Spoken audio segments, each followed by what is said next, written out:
My name is Cameron Feely, and today I'll be doing my second lesson for the Courseria Arizona State University Tosel certification. So I will start my class now. Okay, everybody, please stand up and let's say good afternoon. Good afternoon, everybody. The students will say good afternoon back, and I'll say, hello, everybody. I hope you had a wonderful weekend. Today we're going to be continuing our lesson about Anne of Green Gables. Did you guys enjoy last class's chapter we read? What do we remember about Anne? Let's take a moment to talk with our friends. What do you remember about last week's chapter? Students will talk, they'll go on, they'll chat with their friends, and they'll give us a synopsis.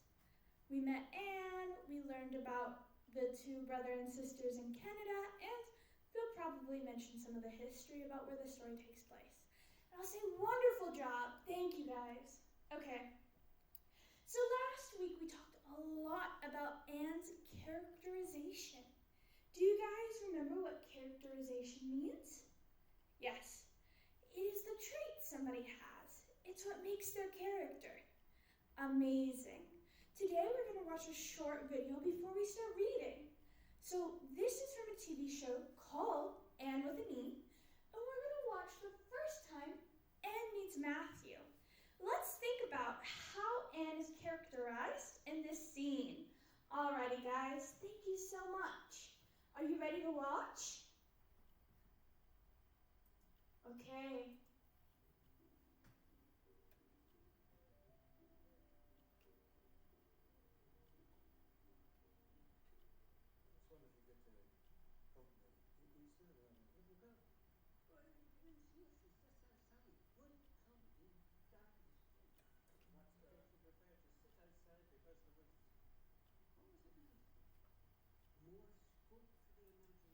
And the video will continue. It's about 2 minutes long. And we'll go, okay, so let's look. What characters do we have in this clip? Can anybody name the characters we have?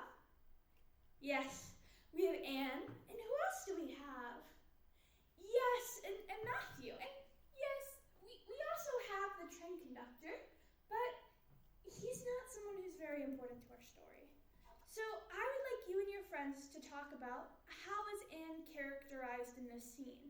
And how is Matthew? Is Matthew happy, sad, angry?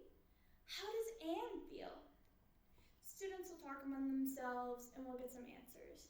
You know, they'll say Anne is distracted, Matthew is unhappy, and they'll give us general ideas about this scene. And I'll say, thank you guys, that's perfect. Okay. Now we're going to continue to read chapter 2. We're going to read it out loud and together. Please highlight in your book. Here, let's look together on the screen. Here's chapter 2.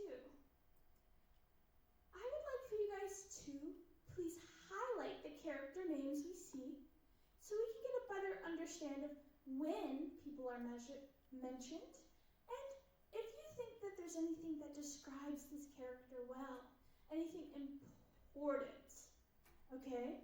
If we read the first 2 paragraphs here, we have Matthew Culber and the sorrel mare jogged comfortably over the 8 miles to Bright River.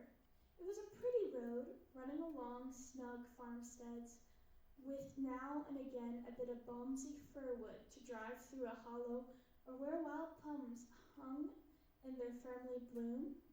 The air was sweet with the breath of many apple orchards, and the meadows slipped away in the distant horizon mists of pearl and purple, while the little birds sang as if there were one day of the summer in all the year. Matthew enjoyed the drive after his own fashion, except during the moments when he met women and he had to nod to them. For Prince Edward Island, you are supposed to nod to all and sundry you meet on the road, whether you know them or not. Matthew dreaded all women except Manila and Miss Rachel. He had an uncomfortable feeling the mysterious creatures were secretly laughing at him. Okay, let's take a look at that last sentence we read here. Matthew dreaded all women except Manila and Miss Rachel. He had an uncomfortable feeling that mysterious creatures were secretly laughing at him. This sentence is a very good characterization of Matthew. We learn something new about who he is and what he enjoys. So we're going to continue reading this chapter, and I would like for you to highlight information like this, things that point to what characters feel. We're going to cover the clip that we just watched, and we're going to try to get through this. So let's continue reading. We'll read as a class, we'll look at highlighted notes, and then eventually I would like students to make a slideshow or some sort of Google Doc in where they can share their characterization of the people we've met in the story so far. I'm still learning the technology, so at the moment I have it written as a Google slide, but I think it might change if I find a better co-working document. And that's my lesson today. Thank you so much.